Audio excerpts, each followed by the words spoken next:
काय सांगाल मराठा समाजासाठी काय पुढची रणनीती कशी आखली जाणार आहे आता? सगळे मराठी मुंबईत येणार आहेत यावेळेस आणि लयच मराठी येणार आहेत। पश्चिम महाराष्ट्रातला मी दौरा केला, इतके मराठ्यांची गर्दी आहे की नाराज आता दिलाय, एक घर एक गाडी। आणि मराठ्यांनी बी आता घरी थांबवलं, कारण अस्तित्वाची लढाई आहे, अंतिम लढाई, शेवटची लढाई।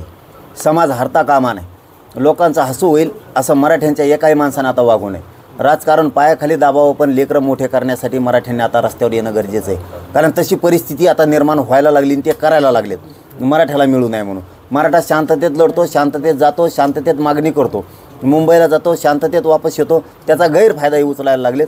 आपल्या अंगावरती विनाकारण लोकाला घालायचं काम सरकार देवेंद्र फडणवीस एकटा करायला लागला आहे। त्याच्यामुळं आपण आता मुंबईला ताकदीनं उभं राहणं गरजेचं आहे। लेकरा बाळाच्या आणि जातीच्या बाजूनं उभं राहणं अत्यंत सगळ्यांसाठी गरजेचं आहे आणि ते राहावंच लागणार आहे। देवेंद्र फडणवीसने कितीही प्रयत्न केले तरी ओबीसी मराठा वाद होत नाही आणि त्याला दंगले लावायचं त्याचं स्वप्न आहे। ओबीसीचा नारा देतो, अमुक कुटाने करतो, तिकडं आता दुसऱ्या राज्यातच नेतो। ओबीसीसाठी तरी काय केलं रे?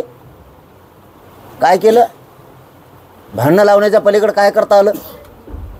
काहीच नाही केलं कोणासाठीच। म्हणून मराठ्यांना सांगतो, आता मात्र एकजुटीने उभा राहा। मी तुमच्या पोराबाळासाठी, लेकरा बाळासाठी रात्रंदिवस झटतोय, आता उघडं पडू देऊ नका। त्यांनी बहुतेक आता दंगली घडवण्याची तयारी केलेली दिसती, त्याच्यामुळं आपल्याला बेसावध राहता कामा नाही।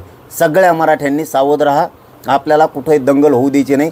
मराठ्यांनी ओबीसीच्या अंगावर जायचं नाही, त्याचं स्वप्न पूर्ण होता कामा नाही। दादा, मुख्यमंत्री देवेंद्र फडणवीस ओबीसीचे आरक्षण देतो म्हणतायत आणि मराठा बाबत काहीही उच्चार करत नाहीत, याबद्दल तुम्हाला काय वाटतं? लय चांगलं झालं, मराठ्याबद्दल तो काहीच बोलत नाही ना, हे लय चांगलं झालं। कमीत कमी सरकारमधल्या असणाऱ्या मराठ्यांचे तरी आता डोळे उघडतील की किती गटारगंगा घाण विचारायची याच्या पोटात आहे। याच्या पोटात होतं ते काल भजदिशी त्याच्या होटावर आलं, नियतीला हे मान्यच नाही, म्हणून त्याच्या पोटातलं बाहेर आलं। हे खूप चांगलं झालं मराठ्यांसाठी। तो काल बोलता बोलता म्हणला, मीडियाच्या बांधवांनी मला आत्ता सांगितलं म्हणून मलाही माहीत झालं की तो बोलता बोलता म्हणला, मी ओबीसीच्या हक्कासाठी लढणार, मराठ्याच्या हक्कासाठी नाही लढणार। मग काय तुला आम्ही ठेका घेतला का दरबारी निवडून आणायला, सत्तेवर बसायला? आणि मराठ्यांचे लोक रात्रंदिवस पळाले तुमचे सरकार आणण्यासाठी। मोठं का आमच्या लेकरा बाळाचं वाटोळं करायचं सांगितलं का तुला? मराठ्यांसाठी कसं का लढत नाही? ओबीसीसाठी लढणार म्हणजे ही कुठली पद्धती? ही काय बोलण्याची भाषा झाली का? आणि कोणत्या ओबीसीसाठी लढला तू? कोणत्याच ओबीसी दिलं का धनगराला आरक्षण? दिलं? किती फसवणार यार लोकाला।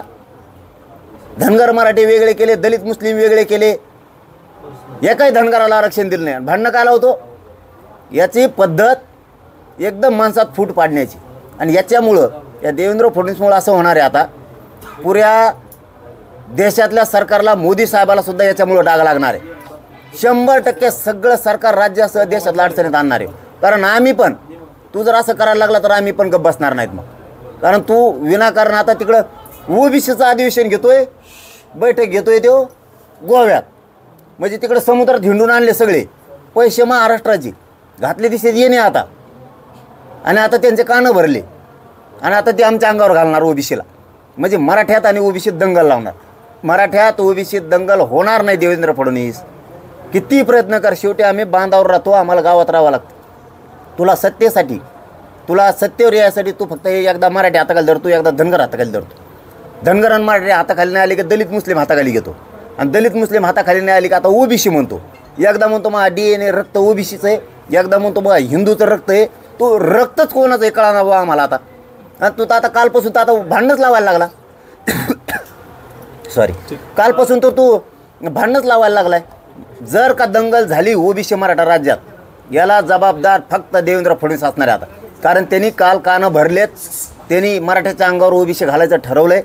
मराठे घाबरणार नाहीत। आणि आता मराठ्यांना सांगतो, डोळे उघडा। काय खोटं बोलतो रे मी? मराठ्याच्या लेकराचं वाटोळं करायला लागला तेव्हा मग तुम्ही ओबीसीसाठी लढणार, मराठ्यासाठी कसं काय नाही लढणार तू? आणि हे कोणी सांगितलं तुला? का मराठी संपवायचे? तुला काय केलं मराठ्यांनी? तो सत्तेत असणाऱ्या मराठ्यांनी, भाजपमध्ये असलेल्या मराठ्यांनी शान व्हा। तुमच्या पोराला औषध पाजून मारायचं म्हणतोय, त्याचा अर्थ तोच होतोय। तुमच्या लेकरा बाळाचं आयुष्य खराब झालं पाहिजे, पोरं पोरी तुमच्या नोकऱ्याला नाही लागल्या पाहिजे, ओबीसीसाठी लढणार म्हणतोय। अरे आमचं म्हणणं काही नाही, तू लढ, पण तू दिलं काय ओबीसी सांग बरं? आणि मराठ्यासाठी का नाही लढायचं तुला? मराठ्यासाठी का नाही लढायचं?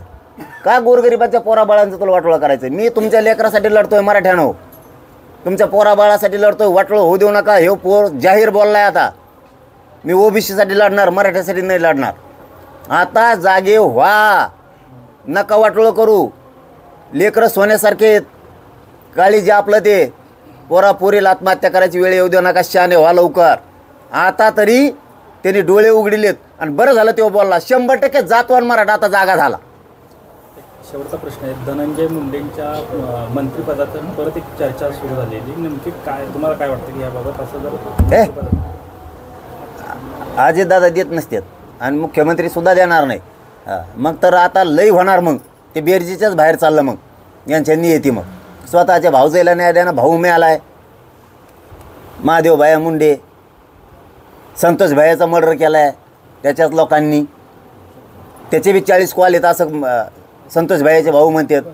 ते 40 कॉल कोणचे आहेत हे सुद्धा बघितले पाहिजेत, का केलेत, आणि मला मंत्र्यावर घेणार. आणि आम्हाला काय फरक पडत नाही हो. मी मागच सांगितलेलं 4 होते ना 5 होती. मराठ्याचा वाटा गेला वाजविलाच.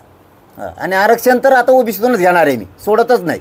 काय करायचं कर म्हणा देवेंद्र फडणवीसला, आणि बघूच तू कसं देत नाही ते आरक्षण. दादा, महायुतीचे पश्चिम महाराष्ट्रातील नेत्यांच्याबद्दल आपल्या मराठा आरक्षणाबाबत काय भूमिका दिसते एकंदरीत? नाही, राज्यातल्या सगळ्याच मराठ्यांना वाटतं आरक्षण मिळालं पाहिजे.